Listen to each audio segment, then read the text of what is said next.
Hi, it's Miss Dubas here, and welcome to Lesson 11 of the Climatic Hazards Unit. Please make sure that you've got a pen to write with, a piece of paper, and a different coloured pen so that you can mark your work. Also, make sure that you're working somewhere nice and quiet and free of distraction so that you can focus on your work and your learning. So whenever you're ready, we can get started. So the focus of this lesson is on the Somerset Floods 2013 to 14. The focus is on the impacts and the management of this extreme event. However, there is a first lesson that links to this, which was all about the location and the causes of this event. So it's really worthwhile looking at that lesson first before moving on to this lesson. So we're first going to have a little reminder about the location and causes of the flood event linked to an extreme weather event. So the Somerset Floods occurred in the Somerset Levels, a low-lying area of the UK. And this area is located southwest of the UK. You can see the Somerset Levels in the photograph on the screen, but you can also see the location of the Somerset Levels to the right of the screen through the two maps. If you'd like to pause the video at this point to study the photograph and the maps, that is absolutely fine. So let's remind ourselves about the location and the causes of this particular event and some of the facts and figures linked to this. So on the screen, you will see 6 answers to questions. I would like you to pause the video and create a question to go with each answer. Then I'd like you to resume when you are ready to mark your work, and we can see if the questions you've come up with are the correct questions that link to each of these answers. So we're now ready to mark our work. So please make sure that you've got a different coloured pen so that you're able to do this. If you've got the answer correct, please give yourself a big tick. And if you need to make any corrections, that's absolutely fine. So the answer that you had for question 1 was Southwest England. The question was, where is Somerset located within England? The answer you had for question 2 was 3 times more. And the question is, Somerset received how many more times the average rainfall between December 2013 and February 2014? The answer you had for number 3 was infiltration. So infiltration is when water seeps into soil. The question was, what reduces if soil becomes saturated or surfaces become impermeable? So saturated means full of water, and impermeable means the surfaces do not allow water to flow through them. So for example, because concrete or tarmac has been introduced into the area. The answer you had to number 4 was surface runoff. And the question is, what increases if soil becomes saturated or surfaces become impermeable? The answer you had to number 5 was high tides and storm surges. And the question is, what prevented river discharge from flowing into the Bristol Channel? And the answer you had to number 6 was 20 years. And the question was, how many years had it been since dredging had occurred in the Somerset Levels? So the Somerset Levels flooded due to a combination of factors, so due to a combination of physical and human factors. So firstly, heavy rainfall caused by extreme weather saturated the soil. This reduced infiltration and increased surface runoff, and this caused the rivers in the area to reach their bankful capacity faster and therefore flood. Secondly, high tides and storm surges prevented this excess river discharge or excess water from flowing freely out to sea, so it caused the water to back up, contributing towards the flood. However, humans also contributed towards the flood event. The rivers had not been dredged for 20 years, and this reduced their ability to hold water. Also, humans had influenced or affected the drainage basins by creating more impermeable surfaces by building in the areas. So again, this increased the flood risk. So there are many causes of this particular flooding event, and some of that is linked directly to the extreme weather, and some of that is linked to human activity. If you need to review any of these causes again, it's really worth looking back to the first lesson about the Somerset level flooding so that you can really understand, first of all, where Somerset and the Somerset Levels are located, but also what caused this event to take place in the first place. So now that we've been reminded about the location and causes of the flood event in Somerset, we're now ready to consider the effects. So on your screen, you will see a photograph of flooding in the Somerset levels in an area called Boroughbridge. Before I reveal to you the specific effects of flooding during the Somerset floods, I would like you to predict what you think will be on the list. So using the photograph and your own knowledge, predict a list of at least 5 effects of this flood event. One example might be that houses could be flooded. So please pause the video to complete the task, and then when you're ready, resume the video so that we can mark your work and I can reveal to you the list of effects that this flood caused for this area. So we're now ready to mark our work. So please make sure that you're using a different colour pen in order to do this. Please make sure you tick any effects that you have correctly predicted and that you add in any additional notes that you need. So I'm going to share with you 8 very specific facts about the effects of the flooding in this area, because as geographers, we need to ensure that our case study examples are detailed. So please ensure that you add in the specific details to your notes, so any numbers or any specific pieces of information that I give you. You may have other predictions that I haven't included here, and that is absolutely fine. So let's have a look at some of the effects of this flooding event. So the first one is that 600 homes were damaged. So you may have written down that homes were damaged, but you may need to add in the 600 so that you can make your notes specific. Number 2, the cost of damage was approximately £80 million. So again, make sure that you've got in the £80 million as the specific fact. Number 3, 14,000 hectares of farmland was flooded for 3 to 4 weeks, damaging crops. Number 4, roads such as the A361 were closed. 5, some people could not get insurance for their house after the flood. 6, villages such as Moorland were only accessible by boat. 7, £200 million from tourism was lost. And finally, standing water became stagnant and affected the soil fertility. So if you need to pause the video at this point just to update your notes to make sure you've got those specific facts in, that is absolutely fine, but make sure that you do tick any that you've got correct. So I mentioned that the village of Moorland was only accessible by boat during this flood. The OS map and the aerial photograph here highlight how close Moorland is to the river, but also how low-lying the land is in and around this village. So now that we have 8 specific effects linked to the flood event, we're going to consider them further. So I would like you to now undertake an activity to categorise the effects into social, economic and environmental effects. So a social effect is anything that has an impact on the lives of people. An economic effect is anything that has an impact on the wealth of the area. And an environmental effect is anything that has an impact on the landscape and the ecology, including water of the area. So you have got your 8 facts here. I would like you to categorise them into these 3 categories. You might find that some of the effects fall into more than one category, and that's absolutely fine. You might decide to colour code your effects, or you might group them, or you might decide to write next to them which category they fall into. So I'd like to pause the video at this point to have a go at the activity, and then when you're ready to mark your work, please resume the video so we can check your answers. So we're now ready to mark our work, so please make sure that you have a different colour pen to do this. Make sure that you tick any correct answers and that you add in any corrections if you need to. So let's take a look at each of these 8 effects and think about which category they fall into. So number 1, 600 homes were damaged, social and economic. Social because people may lose their belongings and the situation does cause worry and anxiety. And economic because it can be very expensive to repair the damage.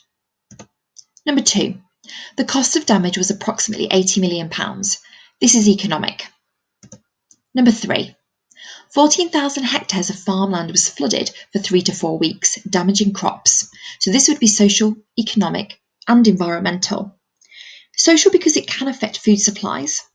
economic because farmers can no longer sell their crops for income, and environmental because the physical plant itself is damaged and the soil quality can be affected.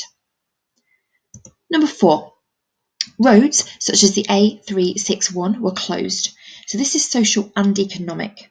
It's social because it prevents people accessing schools and work and other places that they need to be.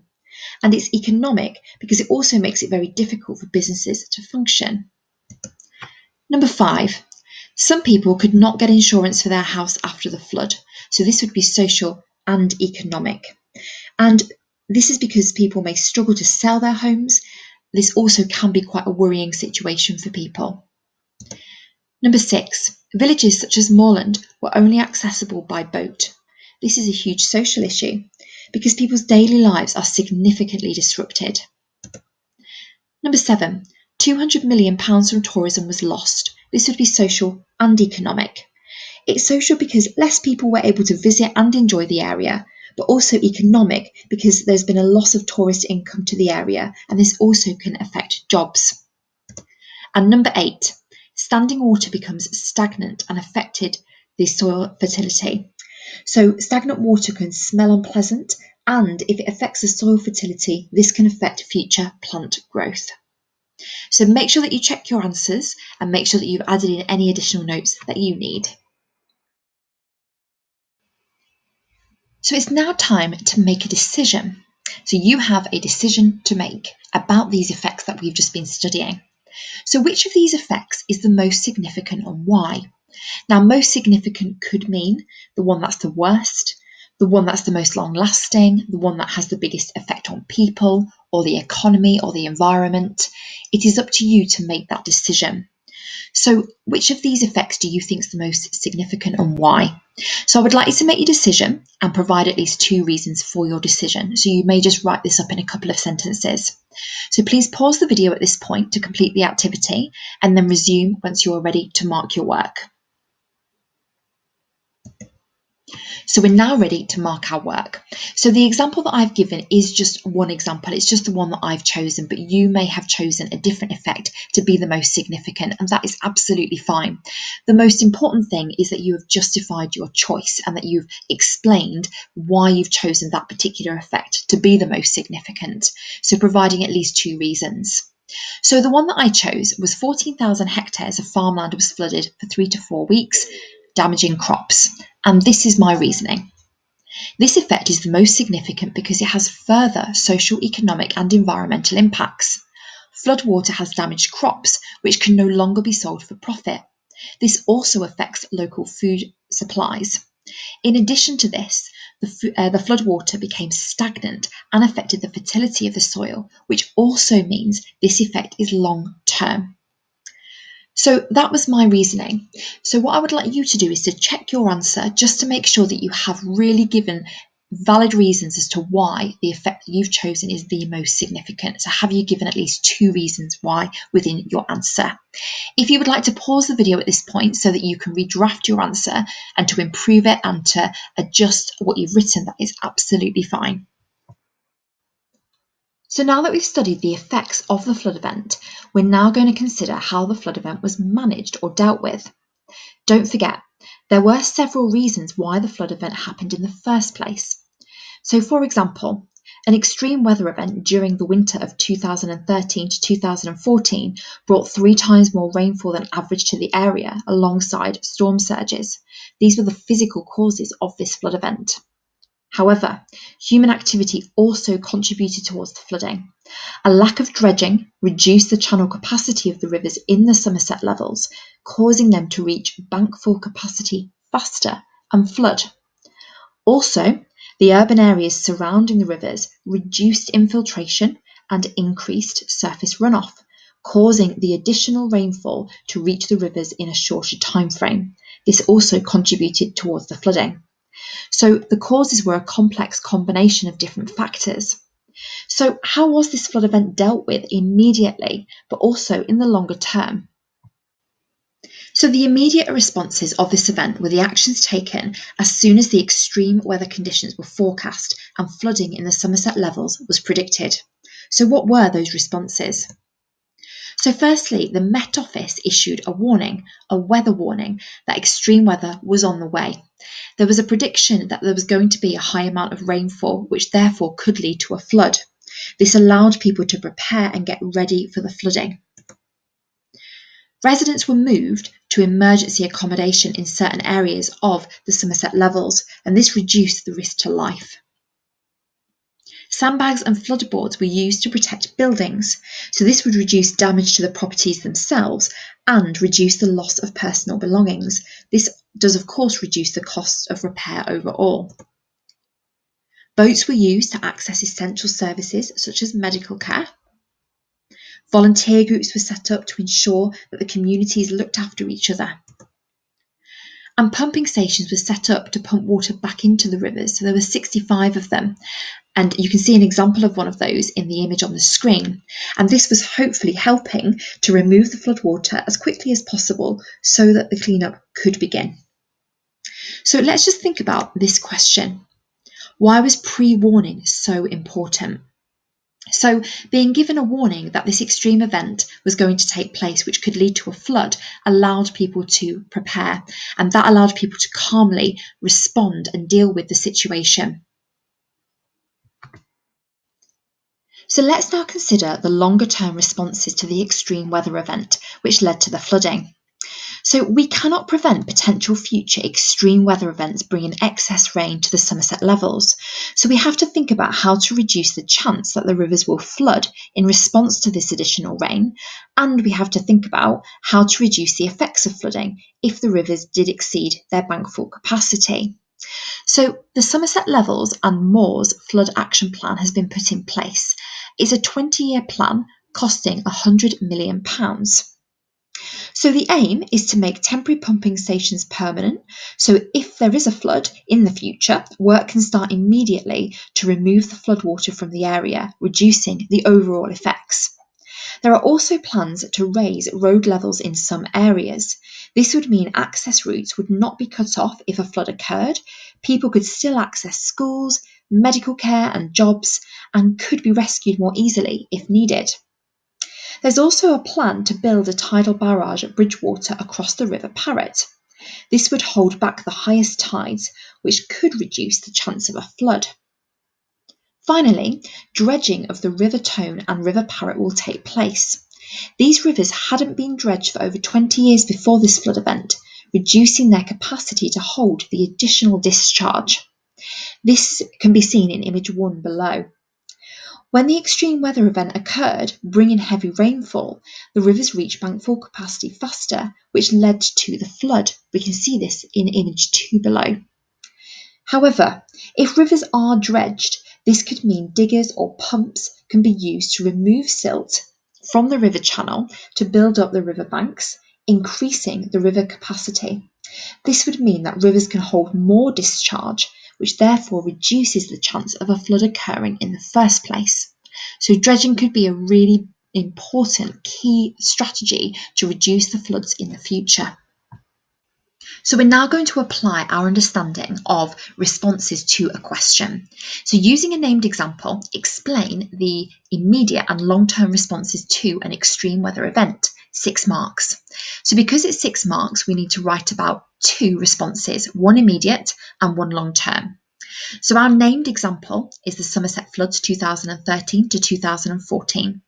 And you need to decide for your immediate response if you're going to write about the Met Office warning or the pumping stations. For your long-term response, you need to decide if you're going to write about the dredging or raising road levels. When you write about your immediate and your long-term response, make sure you say what they are, but then fully develop your points to clearly explain how each strategy works to reduce the flood risk. You need to make sure that you use specific case study facts and figures in your writing as well, so that shows that you understand the named example. So have a look at the model answer at the bottom of the screen to help you structure your work. So one immediate response was that residents were moved to emergency accommodation on the advice of the Met Office. This meant they were moved away from houses at risk of flooding, which led to less people being left stranded in their homes. So notice how I have double developed the point so I can really clearly explain how the strategy works to reduce the flood risk.